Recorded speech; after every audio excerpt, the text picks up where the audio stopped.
Hello, I'm Landis. Welcome to my studio. Hi, Ron here. Welcome back to Landis Studios. We're continuing the series on finger picks, and Timothy has now rolled out the material and will be showing how to set up the press and cut out the blanks for the finger picks. Hope you enjoy. Okay, so we're going to blank this out now, and we've actually filmed a whole bunch of footage of tearing this down and setting it back up, and we'll have a little bonus episode so you can see what we do to get the punch and the die set up. This is where we're actually going to be blanking the material. I take this material as rolled because it's going to have a lot of hardness to it.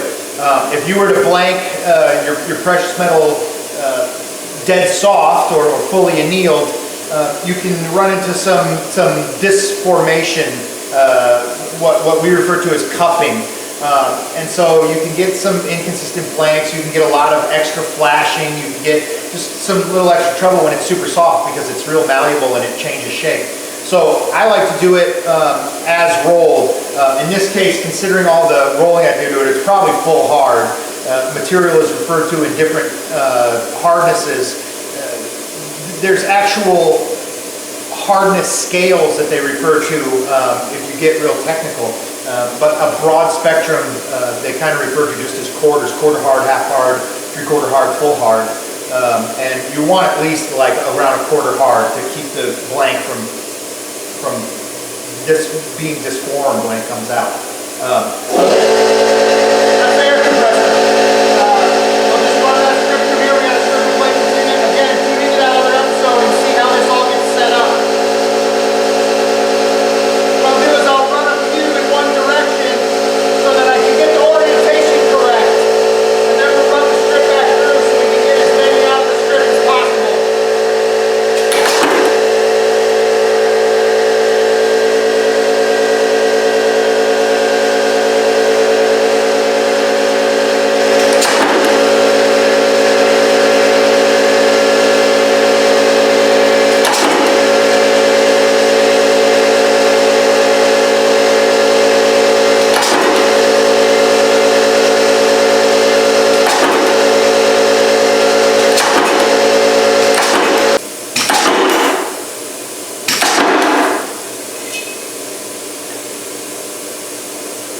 We refer to that as webbing. We can just cut it down, remelt it, start all over again. They're just passing through the punch into this bucket.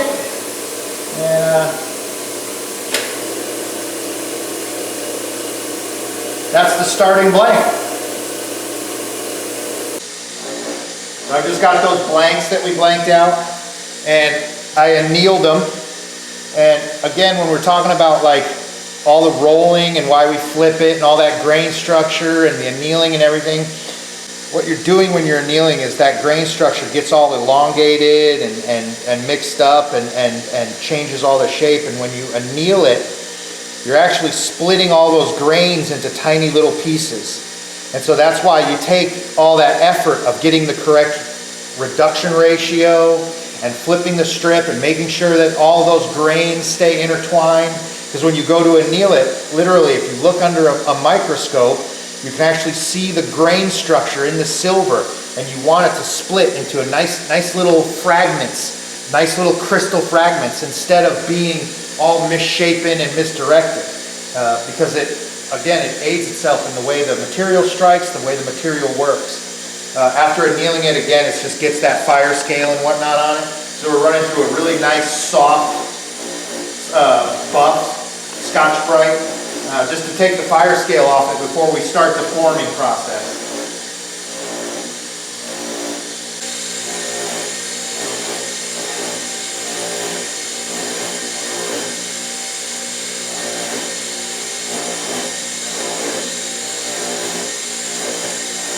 Not overdo it, just clean off that fire scale. So one of the key components and details of our finger picks that is different from all of the widely available mass-produced ones is the thickness of our blade is actually thicker than the thickness of the band. So the bands will have a nice thin adjustable malleability so that we can, you can form them to your finger, but we wanted to make sure that the blade itself all the way through the band was thick enough to really outperform the standard picks that are out there. So what we're doing is we're taking this blank that we took out of the punch press there, and we have a forming die that this might not transfer or be able to be seen that well on the camera, but it's already got some of the pre-shaped form in there where I was just speaking about, where the blade is thicker than the band itself. And what we're going to do is that aligns in there. It has the same exact orientation as the blank, and we're actually just going to hit that with a flat die. And what it's going to do is we're going to thin the band out while leaving the thickness of that blank, and start to put the bulb, what I would call the bulb, on the paddle of the pick blade. So it's a forming operation, a preform operation before we get to where we're putting the engraving, the embossing on the finished pick itself. And you'll see once it comes out of there, after smashing it, it's gonna create a bunch of flashing around the edge. We're gonna have to trim that off, do this a couple times to get the blank ready for the final strike. And so I'll show you that now.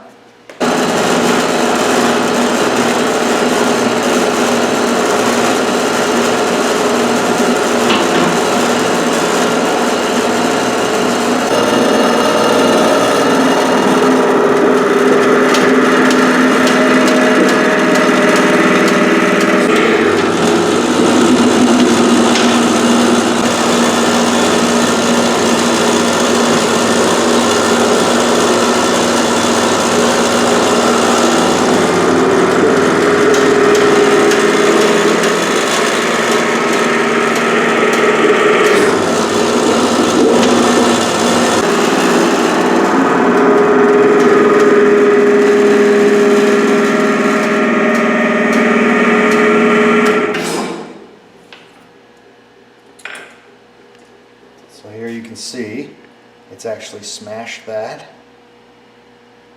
and pushed that material out. And so we'll go back to the punch press. This is the exact same shape as that punch and die over there. This will fit right back into the press, and we'll cycle the press and we'll trim all of that off.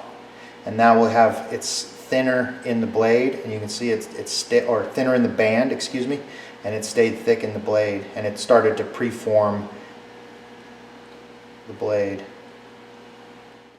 All right, I hope you enjoyed that.